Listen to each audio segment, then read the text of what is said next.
দেউচা বাচামি। গোটা দেশ তাকিয়ে আছে রবীন্দ্রনাথ ঠাকুরের স্মৃতি বিজড়িত বীরভূম জেলার এই কয়লা খনি প্রকল্পের দিকে। কেমন চলছে সেই খনি প্রকল্পের কাজ? কয়লা খনি করতে গিয়ে কতখানি বা প্রকৃতি ধ্বংস হলো?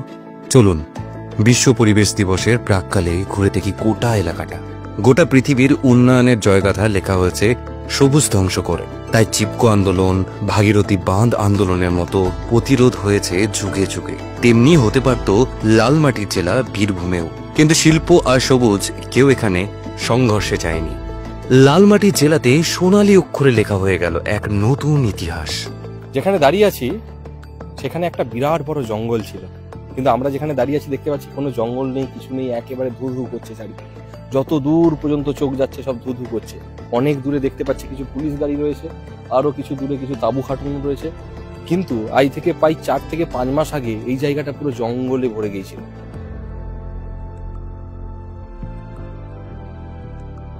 কিন্তু এখন দেখতে পাচ্ছি সেখানে জঙ্গলটা নেই, অথচ মাটি দিয়ে গর্ত করে হয়েছে।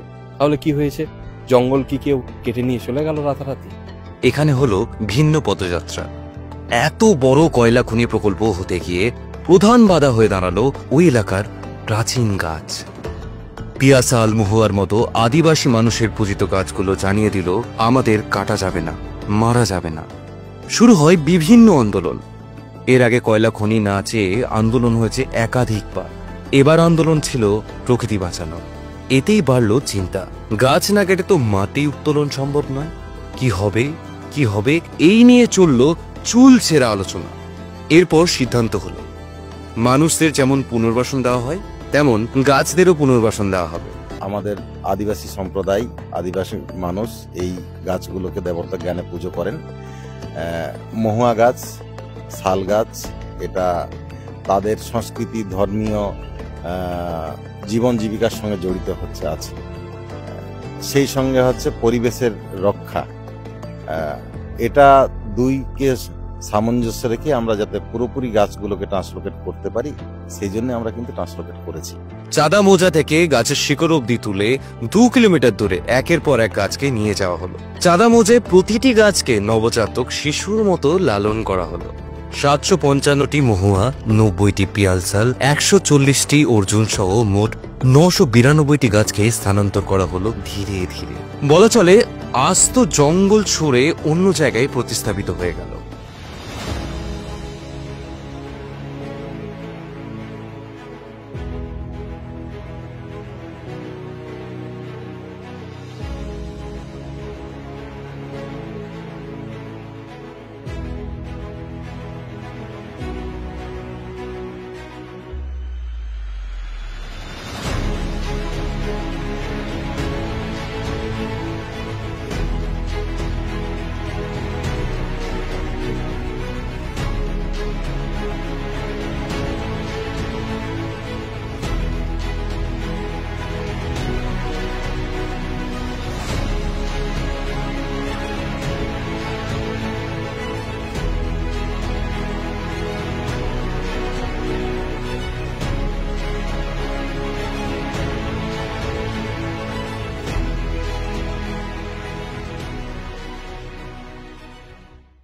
ওই দূরে, এখান থেকে প্রায় 1.5 থেকে 2 কিলোমিটার দূরে কিছু গাছের মাথাগুলো দেখতে পাচ্ছি।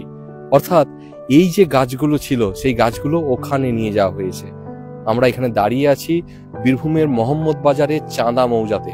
ঠিক বাম পাশে, ঠিক এই জায়গাতে তোলা হচ্ছে পাথর উত্তোলনের কাজ, যেখানে পাথরের নিচে কয়লা রয়েছে।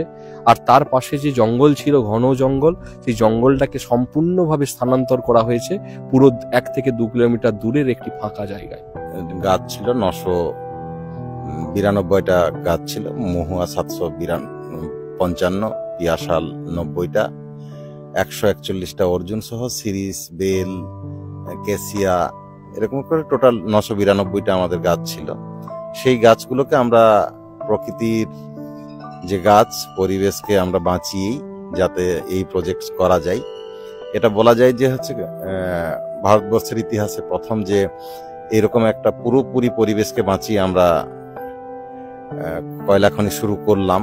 এই জঙ্গল কোনোভাবে মানুষের তৈরি জঙ্গল বললে ভুল বলা হবে না, কেননা এই জঙ্গল ছিল এখান থেকে প্রায় 2 কিলোমিটার দূরে আর 2 কিলোমিটার দূরে আমরা এখানে যেখানে দাঁড়িয়ে আছি সেখানে দেখতে পাচ্ছি বিভিন্ন চারিদিকে মাটির গর্ত খোঁড়া রয়েছে, আর তার মাঝে গাছ হয়েছে, আর গাছ থেকে সবুজ পাতা বের হচ্ছে।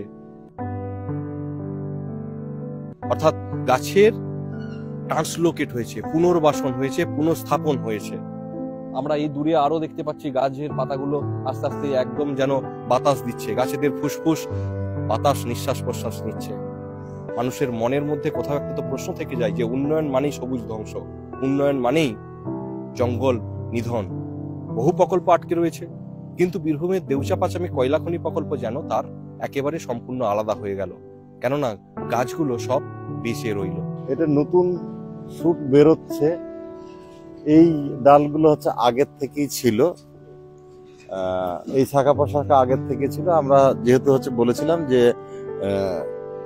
রুট পোর্শন আমরা কাটিং করেছি, রুট কাট করে আমরা এই গাছটা হচ্ছে গ্রোথ হয়েছে, আমরা ট্রান্সলোকেট করেছি।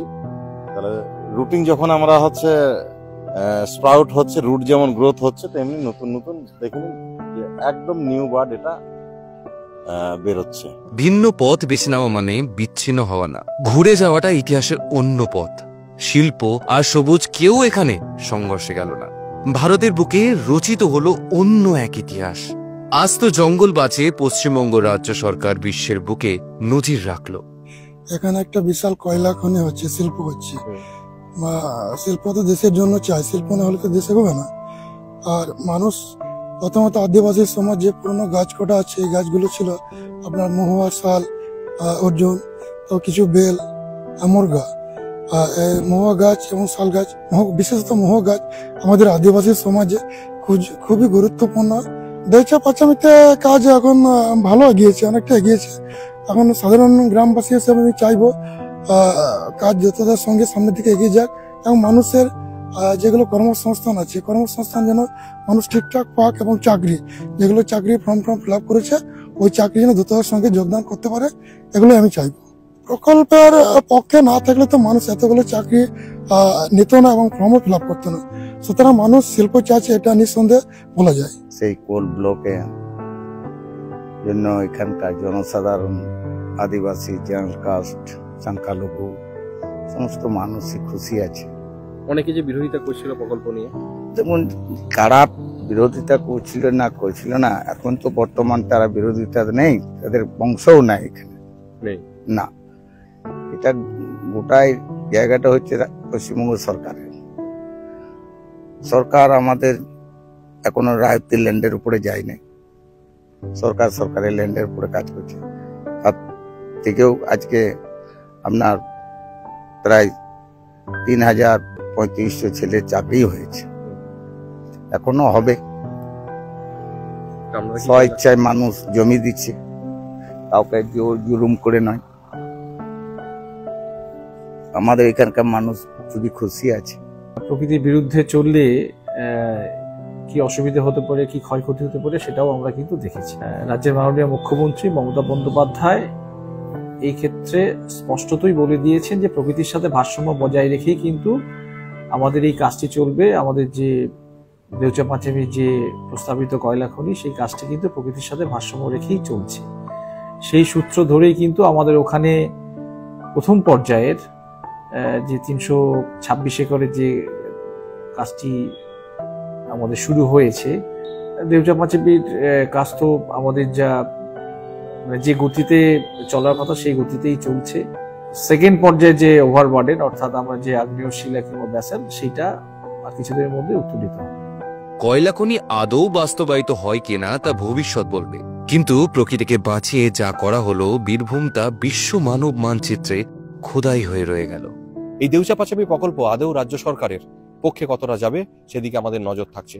মনে করা হচ্ছে দক্ষিণবঙ্গের বিধানসভা ভোটের মূল হাতিয়ার হতে পারে এই দেউচা-পাচামি এলাকার ঘটনা। মোহাম্মদবাজারের দেউচা-পাচামি থেকে হিমাংশুর সঙ্গে সৌম্যদীপ, দা সহজ বার্তা।